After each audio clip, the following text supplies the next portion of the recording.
Hello, story lovers. Welcome back to my channel, Madly in Love Part 244.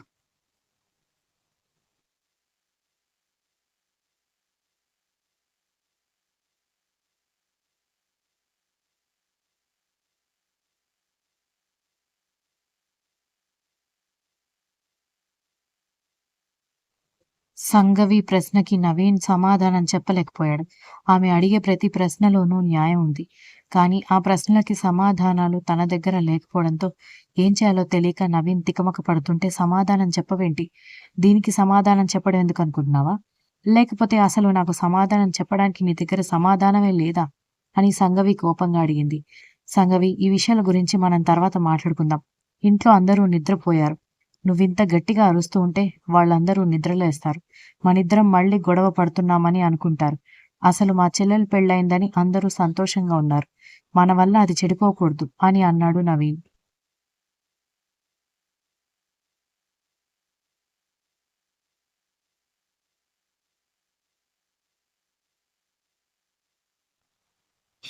నీకంటే ఎక్కువ బాధ అనుభవించిన నీ చెల్లెలు కూడా వదినా అని నోరారా పిలుస్తుంది. మీ ఇంట్లో వాళ్ళందరూ నా దగ్గర పాజిటివ్ గానే ఉంటున్నారు. ఒక్క నువ్వు తప్ప. నటించానా లేకపోతే నిజాయితీగా ఉన్నానో పక్కన పెడితే, పెళ్లి చేసుకొని వచ్చిన తర్వాత నీకు తగ్గట్టుగానే ఉండడానికి ప్రయత్నించాను కదా! అది కూడా మర్చిపోయి నా మీద కొంచెం కూడా కనికరం చూపించలేకపోతున్నావే! ఇంకా ఎలా నేను నీ ప్రేమ కోసం ట్రై చేయాలి అని సంగవి నవీన్ కాలర్ పట్టుకుని అడిగింది.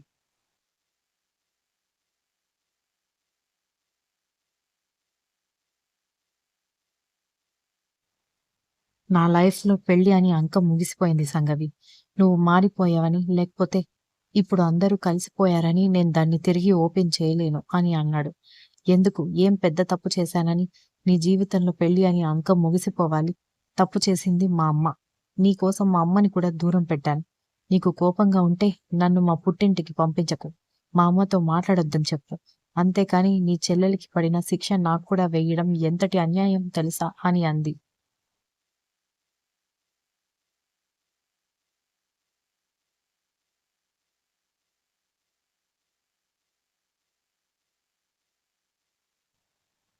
నవీన్ ఏమీ మాట్లాడకపోవడంతో, "ఈరోజు నువ్వు నాకు సమాధానం చెప్పి తీరాలి నవీన్.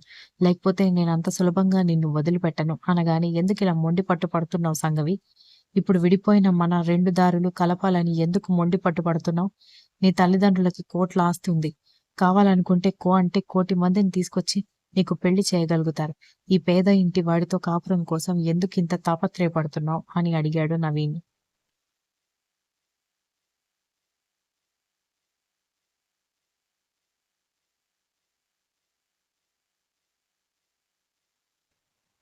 నువ్వు పేదవాడివా? లేకపోతే డబ్బున్నవాడివా అనేది నాకు ముఖ్యం కాదు. నువ్వు నా మెడలో తాళి కట్టిన భర్తవి. ప్రపంచమంతా నన్ను వెలివేసినప్పుడు, నచ్చకపోయినా కూడా ఒక ఆడపిల్ల జీవితం బలవకూడదని తాళి కట్టిన వాడివి నువ్వు. ఇంకా ఇంతకంటే ఏం కావాలి నిన్ను కావాలనుకోడానికి అని అంది సంగవి. నవీన్ సంగవి వైపు చూస్తుంటే, నేను ఒప్పుకుంటాను నవీన్. చాలా దుర్మార్గాలు చేశాను.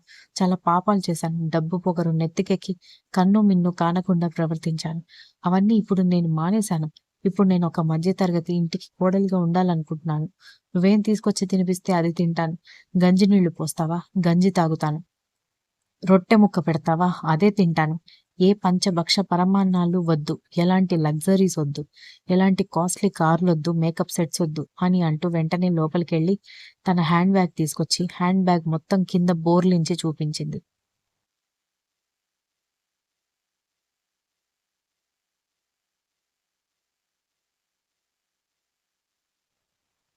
అందులో నుంచి పడిన బొట్టు బిళ్ళల స్టిక్కర్, మొబైల్, దానికి పవర్ బ్యాంక్, చార్జర్, ఒక కర్చీఫ్ తప్ప ఇంకేమీ కిందకి పడకపోవడంతో ఇదే హ్యాండ్ బ్యాగ్‌లో ఒక సంవత్సరం ముందు కాస్ట్‌లీ మేకప్ సెట్స్ ఉండేవి. లిప్‌స్టిక్ చెదిరిపోతే ప్రాణం పోయినట్టుగా ఫీల్ అయిపోయి రకరకాల లిప్‌స్టిక్ షేడ్స్ పెట్టుకునేదాన్ని. అలాంటిది ఒక్క బొట్టు బిళ్ళ స్టిక్కర్ తప్ప ఇంకేమైనా ఉందా?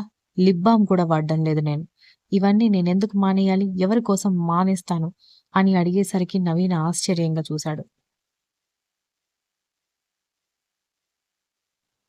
తన చీర కొంగు చూపిస్తూ, "ఇలాంటి చీర కట్టుకోవడం ఎప్పుడైనా చూసావా?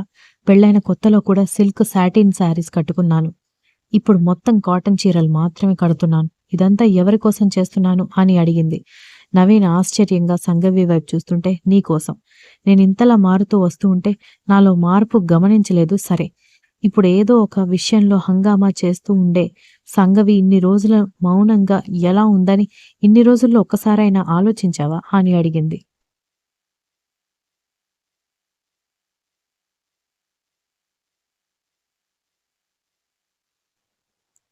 నవీన్ మౌనంగా ఉంటే ఒకప్పుడు నేనెంత మూర్ఖంగా ప్రవర్తించానో ఇప్పుడు నువ్వలాగే ప్రవర్తిస్తున్నావు నవీన్. ఎదురుగా జరుగుతున్నది పట్టించుకోకుండా అది ఒప్పుకోకుండా ఉండడానికి ప్రయత్నిస్తున్నావు అని చెప్పి గట్టిగా ఊపిరి తీసుకొని వదిలి సరే. అయితే నేను ఇంత చెప్పినా నీ స్వంతం నీ పట్టింపే నీకు ముఖ్యం అయితే నేనింకా నీకు విసుగు తెప్పించడం అడ్డం రాను. నీ ఇష్టం ఏమైనా చేసుకో అని చెప్పి కోపంగా హ్యాండ్ బ్యాగ్‌తో అన్నీ సర్దుకొని లోపలికెళ్ళిపోయింది. నవీన్ సంఘవి మాటల గురించి ఆలోచిస్తూ ఆ రాత్రంతా అదే కొలను దగ్గర ఉండిపోయాడు. ఉదయాన్నే విరాట్ స్నానం చేసి రాగానే డ్రెస్ తీసిపెట్టి బాబుకి డైపర్ చేంజ్ చేస్తున్న దీక్షిత చేతిని తీసుకొని నీకింకా కోపం పోలేదా అనగానే ఏం మాట్లాడకుండా సైలెంట్‌గా ఉండడంతో ఇన్ని రోజులు ఎప్పుడూ నాతో మాట్లాడకుండా నువ్వు లేవు. సారీ. ఇంకొకసారి నోరు దురదకి ఒక్క మాట కూడా మాట్లాడను. నీకీరోజు సాయంత్రం ఒక సర్ప్రైజ్ ఉంది. వస్తావా? అనగానే ఏంటది? అని అడిగింది దీక్షిత.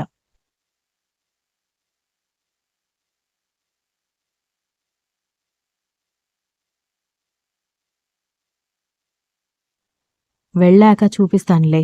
తప్పకుండా రావాలి. బాబుని వీక్ష వాళ్ళకి, లేదంటే దక్షకి అప్పగించు అనగానే వాడు పాలకేడుస్తాడు అనగానే పాలు తాగించి పడుకోబెట్టు. తెల్లవారే వరకు నిద్ర లేవళ్లే అనగానే ముందు ఎక్కడికి తీసుకువెళ్తున్నావో అని దీక్షిత అడిగేసరికి అబ్బా తీసుకువెళ్ళాక తెలుస్తుంది అంటున్నాను కదా అన్నాడు విరాట్. సరేలే సాయంత్రానికి చూద్దాం అనగానే చూద్దాం కాదు. నువ్వు నాతో పాటు వస్తున్నావంతే అని చెప్పి విరాట్ బయటికి వెళ్ళిపోవడంతో దీక్షిత బాబుకి డైపర్ చేంజ్ చేసి ఇంకా ఎండ రాలేదు బంగారం. ఎండొచ్చిన తర్వాత స్నానం చేపిస్తాను. అప్పటి వరకు హాయిగా నిద్రపో అని నిద్రలో నవ్వుతున్న కొడుకు ముక్కు మీద ముద్దు పెట్టి నవ్వుతూ బయటకొచ్చింది దీక్షిత.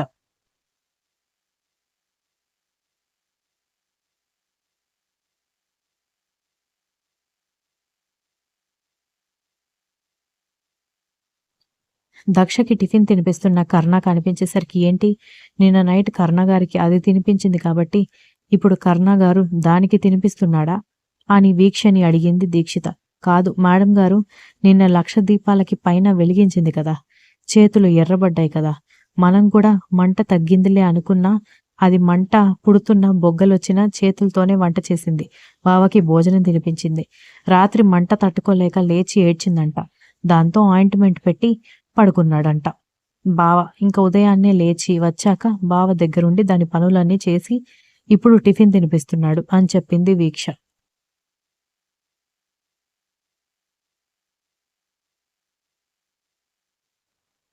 ఇదొక్క పని కూడా చెయ్యదు కదా అని దీక్షిత కోపంగా అనుకుంటూ ఉంటేనే పెద్ద పెద్ద బుట్టల్లో పువ్వులు అగరబత్తీలు స్వీట్స్ తెప్పిస్తూ ఉండడంతో ఇవన్నీ దేనికి నానమ్మ అని అడిగేసరికి అదేంట్రా అలా అడుగుతావు, రేపు రాత్రికి మీకు ముహూర్తం ఉంది కదా అని చెప్పింది.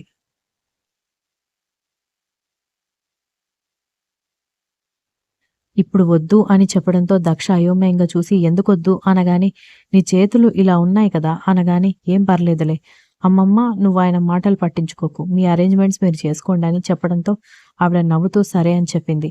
ఈ పూరి వద్దు వద్దు అంటే పెట్టించుకున్నావు, ఆయిల్లో స్విమ్మింగ్ చేసి వచ్చినట్టుగా ఉంది. అంత ఆయిల్ తింటే ఎంత ప్రాబ్లం అవుతుందో తెలుసా, పైగా చేతికి ఇన్ఫెక్షన్ ఉన్నప్పుడు ఇంత ఆయిల్ తినడం అవసరమా అనగానే బాబు మీరు మరీ ఓసిడీతో ఆ శరీరాన్ని సుకుమారంగా పెంచారేమో గాని మేమలా కాదులే, మేమంత సుకుమారం కాదు, చేతులకి గాయమైనా సరే ఎంత మసాలా ఫుడ్ అయినా తినగలను నేను అని అంది.